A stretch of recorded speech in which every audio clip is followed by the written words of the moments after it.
Fala aí galera, beleza? Eu sou o Thiago Dias, esse aqui é o Cyber Thiago canal e hoje vou falar sobre a arquitetura da Cidade Dourada de Wakanda, do filme Pantera Negra. Bora lá? Mas antes, deixa aquele like aí, faz aquela inscrição legal no canal pra ficar acompanhando a gente aí, beleza?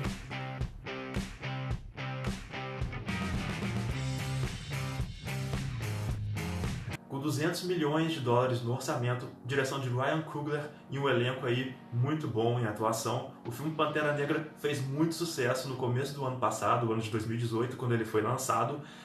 e levou para o mainstream mundial aí a questão do afrofuturismo, que é um subgênero da ficção científica que emprega elementos da cultura negra, da diáspora negra mundial, aí, da cultura africana, somados à ficção científica, criando aí um interessante meio cultural e de visão e de produção artística.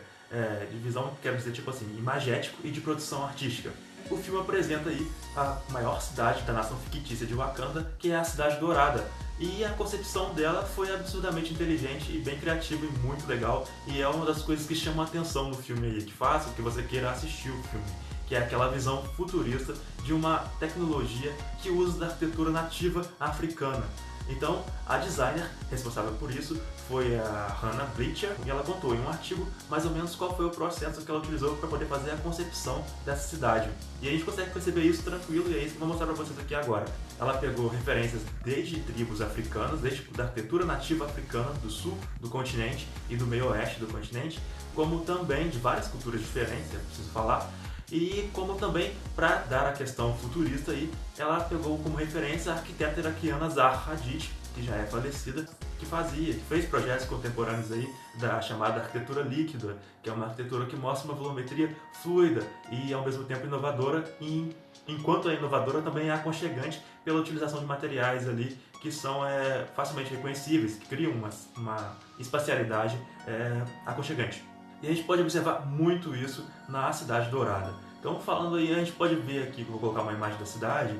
sobre a relação com algumas edificações presentes ali. A gente consegue observar uma semelhança muito forte com a arquitetura rondável, que é uma arquitetura comum de tribos africanas, que se apresenta de forma circular, com uma cobertura que se assemelha a sapê, e utiliza materiais vernaculares ali, que dão que dá um reconhecimento cultural e é bem mais, como é que se diz, harmônico com a natureza do que em relação a outros tipos de edificação, e isso é uma coisa característica da cultura africana. E essa harmonia da natureza não vai só nos materiais utilizados pela cultura africana, mas também ao respeito pelo fato de a vida ser cíclica, o que a gente consegue observar aí em algumas estruturas deles de urbanismo e até de edificação em si, tem sempre essa forma circular, que também é uma forma de proteção, né? Para fazer o palácio principal da Cidade Dourada, ela pegou como referência em termos de proporção para com a cidade o Palácio de Buckingham. De acordo com essa designer, a proporção do Palácio de Buckingham para a cidade de Londres se viu como referência por ela ser para dar aí uma ideia, uma concepção mais realista de você conseguir fazer um palácio real proporcional ao tamanho da cidade. De acordo com ela aí, o tamanho do Palácio Real determina todo o tamanho do resto da cidade, para não acontecer da cidade ser muito grande e o palácio muito pequeno para a grandiosidade daquele reino, ou para o porte daquele reino, né? Então ela fez um palácio aí bem grande. A gente pode observar nesse Palácio Real semelhanças de jardins suspensos da Babilônia, com essa questão desses vários terraços, jardins ali, sob essa forma circular, semelhante a um zigurate mesmo. Você consegue observar isso, mas não faz uma referência iraquiana somente, e isso é uma coisa que ela não falou no artigo, mas que a gente percebe, mas também há uma referência cíclica. Como o reino de Wakanda é um reino isolado, o seu urbanismo não passou, além de um reino isolado, é uma nação orgulhosa que valoriza a si própria, ele não sofreu a influência de movimentos, por exemplo, modernistas da arquitetura e do urbanismo que aconteceram no século XX na nossa dimensão real aqui. Então você pode observar pelo urbanismo de Wakanda que não há aquele privilégio do espaço da cidade para o automóvel, por exemplo. Até porque se arrastar por automóveis para eles é algo bem primitivo, já que eles contam com eficientes transportes de massa que levitam gravitacionalmente, que levitam magneticamente, e essa é uma tecnologia que existe na realidade, não como em Wakanda, mas com uma eficiência um pouco menor, mas existe, e é aplicada em trens na China e no Japão. Ela também apresenta ali na cidade de Wakanda, eles têm uma certa facilidade de voar, porque o vibrânio permite isso a eles, é uma das características tecnológicas que o vibrânio facilita. Então você vê aí que a cidade é uma cidade voltada para o pedestre e ao mesmo tempo muito eficiente ela consegue mostrar ali os espaços linkados. A arquitetura das tribos, a arquitetura africana valoriza muito a espacialidade, então você consegue observar ali que, apesar de ser desenvolvido tecnologicamente, o espaço traz aconchego pelo uso dos materiais vernaculares, pela arquitetura de identidade 100% africana presente ali, como eu já falei, essa questão rondável, semelhanças com o urbanismo da tribo de Kirdi, que fica no Camarões, onde a gente observa fractais, que é uma coisa muito comum e muito presente na cultura africana, essa valorização dos fractais, que é uma coisa que a arquitetura tecnológica usa por meio do que se chamam de algoritmos, por meio da arquitetura paramétrica,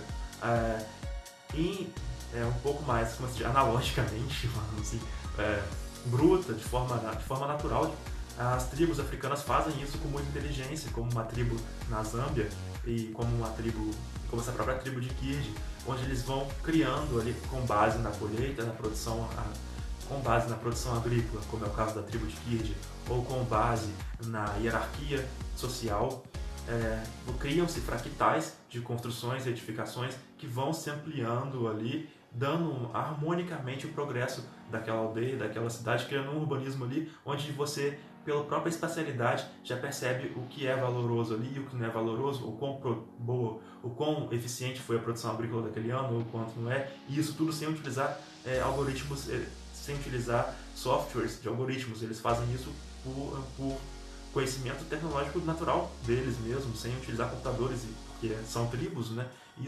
São nativos, e isso é muito interessante, muito legal. E a Hannah Bletcher trouxe isso para a arquitetura de Wakanda, para a arquitetura da Cidade Dourada, onde você vê toda a cidade ali de forma espacialmente bem distribuída, assim como as aldeias africanas, com referências arquitetônicas que vão desde essas tribos desde essa característica chamada rondável, até as características que a gente encontra presente, por exemplo, na mesquita de Djemé, no país de Mali, o que possui essas toras aparentes ali. Eu vou colocar uma comparação entre edificações da cidade de Wakanda, da concepção da Cidade Dourada de Wakanda, com essa mesquita de Djemé, que é do começo do século XX, na verdade é mais antiga, mas foi concluída como a gente conhece hoje no começo do século XX. E para pegar a referência futurista, para criar esse afrofuturismo aí, ela pegou inspiração na arquiteta Zaha Hadid, que já é falecida, nos edifícios de Wangjin Soho, que fica na China, em Pequim, e no edifício de DDP, que fica em Seul, eu não sei falar o nome dele completo, vou colocar escrito depois,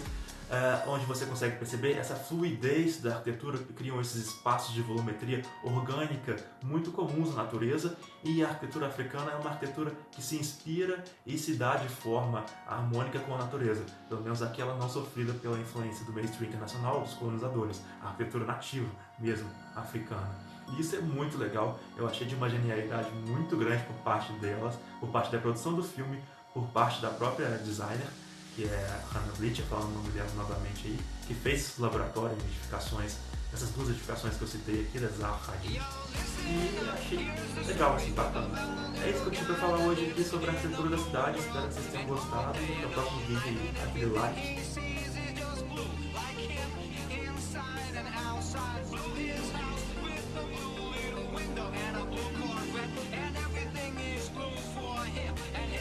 And everybody around, 'cause he ain't got no